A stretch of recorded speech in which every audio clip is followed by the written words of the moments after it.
Breaking news చూస్తున్నాం. AP cabinet కీలక భేటీ కాబోతోంది. రాజధాని అమరావతి అభివృద్ధిపైన కీలక నిర్ణయాలు తీసుకోబోతోంది.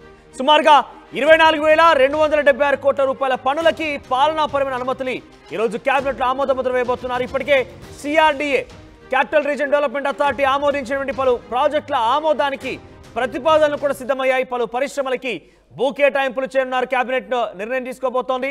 మంగళగిరి ఎయిమ్స్ కు మరో 10 ఎకరాల భూమిని అప్పచెప్పే విషయంలో కూడా రోజు కేబినెట్ లో చర్చించబోతున్నారు. కేబినెట్ భేటీలో రాజధాని అమరావతి కోసం పెద్ద ఎత్తున మరోసారి భేటీ కాబోతున్నారు. ఈ భేటీలో పలు కీలక అంశాలు చర్చించే అవకాశం కూడా ఉంది. రాజధాని నిర్మాణం కోసం చాలా వేగంగా చంద్రబాబు నాయుడు ప్రభుత్వంలో చాలా కీలకంగా ముందుకు వెళ్తూ చాలా సంచలన నిర్ణయాలు తీసుకుంటున్నారు. సిఆర్డీఏ ఆమోదించినటువంటి ఆ నిర్ణయాలపైన రోజు కేబినెట్ నిర్ణయం తీసుకోబోతోంది. పలు ప్రాజెక్టుల ప్రతిపాదనలు కూడా సిద్ధం చేసింది. పలు పరిశ్రమల బూట్ కేటాయింపులపైన పెద్ద ఎత్తున నిర్ణయం తీసుకోబోతున్నారు. మరిన్ని అప్డేట్స్ మా సీనియర్ జర్నలిస్ట్ కృష్ణమోహన్ అందిస్తారు. కృష్ణమోహన్, సో కేబినెట్ లో రోజు ఎటువంటి చర్చకు వచ్చే అవకాశం ఉన్నాయి? ఏ నిర్ణయాలు తీసుకోబోతున్నారు? కీలకంగా రాజధాని నిర్మాణంలో ఈరోజు ఏ మేర చర్చ ఉండబోతోంది? డెఫినెట్గా ఈరోజు చాలా కీలకమైన నిర్ణయాలు అయితే తీసుకోబోతున్నారు మనోజ్. అంటే బేసిక్గా రాజకీయ పరంగా కావచ్చు, లేకపోతే ప్రభుత్వ పరంగా కూడా కొన్ని కీలకమైన. ముందు ప్రభుత్వ పరంగా చూసుకుంటే సిఆర్డీఏకి సంబంధించిన 24,000 కోట్ల రూపాయలకు సంబంధించిన అభివృద్ధి పనులు ఏదంటే సిఆర్డీఏ 44-43లో ఏదైతే మీటింగ్లో జరిగినాయో వాటికి అన్నిటిని కూడా ఈరోజు ఆమోదం తెలిపే పరిస్థితి అయితే ఉంటుంది. దాదాపుగా 24,276 కోట్ల రూపాయలకు సంబంధించిన వర్క్స్ ఏదైతే ఉన్నాయో అమరావతి అభివృద్ధికి సంబంధించి, రోడ్లకు సంబంధించి మొదలుకొని తర్వాత బిల్డింగ్లకు సంబంధించి అన్నిటికీ అమరావతి నిర్మాణం, తర్వాత కొత్త క్యాబినెట్, కొత్త అసెంబ్లీ హాలు, తర్వాత సీఎంఓ అన్నీ కూడా కలెక్టరేట్, ఇవన్నీ వీటన్నిటికి సంబంధించి, సచివాలయానికి సంబంధించి, వీటన్నిటి నిర్మాణానికి సంబంధించి దాదాపుగా 24,000 కోట్ల రూపాయలకు సంబంధించిన పనులకి ఆమోదం తెలిపే పరిస్థితి అయితే ఉంది. ఇప్పటికే సిఆర్డీఏ అథారిటీ సంబంధించిన వ్యవహారాలను కావచ్చు, అలాగే నిన్న విజయవాడకు సంబంధించి బుడమేరు, అంటే గతంలో 2 నెలల ముందు ఏదైతే బుడమేరు మునిగిపోయిందో దానికి సంబంధించి వ్యవహారాలకు సంబంధించి కొత్తగా బాధితులకు రుణాలు రీషెడ్యూల్ చేయడం కావచ్చు, రుణాలకు సంబంధించి వ్యవహారాలు కావచ్చు, అక్కడన్నా కొన్ని అప్పుడు ఏవైతే ఈసారి తిరిగి బుడమేరు ఇబ్బందులు రాకుండా అక్కడ పనులు చేపట్టారో వాటన్నిటికి కూడా గ్రీన్ సిగ్నల్ ఇచ్చే పరిస్థితి అయితే కనబడుతుంది. మరోవైపు పరిశ్రమలకు కూడా ఇప్పటికే పలు పరిశ్రమలకి భూ కేటాయింపులు జరిగే పరిస్థితి ఉంది. శ్రీ సిటీకి కూడా మరో 2,000 ఎకరాల భూములు కేటాయించే పరిస్థితి ఉంది. నెల్లూరు జిల్లా శ్రీ సిటీకి కూడా 2,000 ఎకరాలు పైగా భూములను కేటాయించే పరిస్థితి అయితే కనబడుతుంది. మరోవైపు ఇక్కడ నిన్న ఎయిమ్స్లో రాష్ట్రపతి ముందు కోరిన ఒక 10 ఎకరాల భూమిని కూడా కేటాయిస్తారు ఎయిమ్స్ మెడికల్ కాలేజ్కి. అయితే మన పనితీరు ఇక్కడ ఇంకొక ఇష్యూ సంబంధించిన ఏంటంటే ఇప్పటికే పీడిఎస్ రైస్ ఏదైతే కాకినాడకు సంబంధించిన వ్యవహారంలో కొంత గందరగోళంగా ఉందో ఆ రైస్కి సంబంధించి, ఇది షిప్కి సంబంధించి ఇవన్నీ వ్యవహారాలు వీటి మీద ఒక కీలకమైన నిర్ణయం తీసుకునే దానికి పరిస్థితి ఉంది.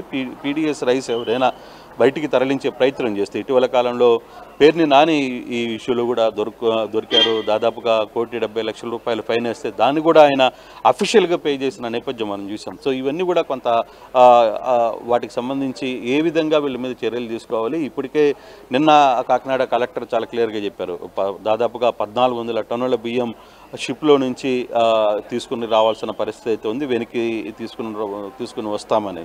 సో వీటన్నిటికి కూడా సంబంధించిన పరిస్థితి. మరోవైపు కేంద్రం కూడా ఒక లేఖ రాసింది, అంటే ఇతర దేశాలకు సంబంధించి ఉన్న ఒప్పందాలకు సంబంధించి మనం కాస్త ఆచితూచి అడుగులు వేయాల్సిన పరిస్థితి ఉందన్న నేపథ్యంలో దానికి సంబంధించి కూడా కొంత చర్చ జరిగే పరిస్థితి అయితే కనపడుతుంది. అలాగే రాష్ట్రానికి వస్తున్న పెట్టుబడులకు సంబంధించి గూగుల్ వైజాగ్లో రాబోతుంది. గూగుల్కి సంబంధించి వాళ్ళకి భూమి ఏం కేటాయించాలి దానికి సంబంధించిన కూడా కొంత చర్చ అయితే జరగబోతుంది. మరోవైపు సోషల్ మీడియాలో జరుగుతున్న దాడులకు సంబంధించి వ్యవహారం మీద కూడా కొంత సీరియస్గా ఈరోజు డిస్కషన్ అయితే పెడతారు. అయితే బేసిక్గా ఈరోజు అంటే ప్రభుత్వ పరంగా ఈ వ్యవహారాలను జరిగితే కొంత మంత్రుల పనితీరు వ్యవహారం మీద కూడా ముఖ్యమంత్రి మాట్లాడే అవకాశం ఉంటుంది. దాదాపుగా 7 పనితీరు చాలా బాగుంది అనేది ఒక ముఖ్యమంత్రి దృష్టిలో ఉంది.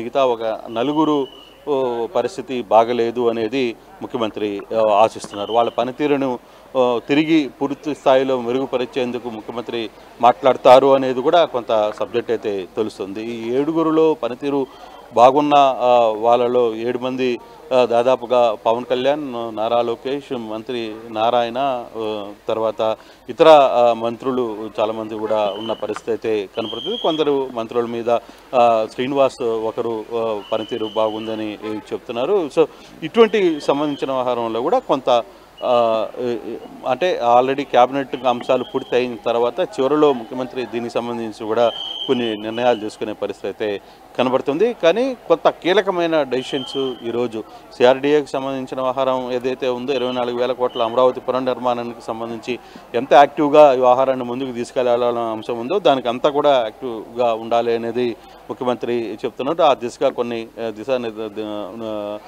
దిశ చూపించే ప్రయత్నం అయితే కనబడుతుంది. మరోవైపు ఏ విధంగా ముందుకు వెళ్ళాలి, దీన్ని ఎన్ని రోజుల్లో తీసుకువెళ్ళాలి అనే దాని మీద కూడా కొంత క్యాబినెట్లో తీసుకునేది. కొన్ని ఫైల్స్ చెప్పి టేబుల్ మీద కొన్ని అంశాలు కూడా వచ్చే పరిస్థితి అయితే కనబడుతుంది. ఇటీవల కాలంలో కొన్ని కీలకమైన డ్రగ్స్కి సంబంధించిన నిర్ణయాలు కావచ్చు, వీటన్ని అలాగే మద్యం రేట్లకు సంబంధించి మద్యం షేర్కి సంబంధించి కూడా పాలసీలో కొంత ఒడుకుదొడుకులు ఉన్నాయి. దానికి సంబంధించి కొంత వ్యతిరేకత వస్తుందనే ఒక చర్చ జరుగుతున్న నేపథ్యంలో దాన్ని కూడా కంట్రోల్లో తీసుకురావాలి. దాని మీద కూడా కొంత స్వల్పకాలిక చర్చ ఉండేది. ముఖ్యమంత్రి దాని మీద ఏమన్నా సూచనలు ఇస్తారా అనే దాని మీద కూడా ఒక డిస్కషన్ జరిగే పరిస్థితి అయితే కనపడుతుంది. మనోజ్.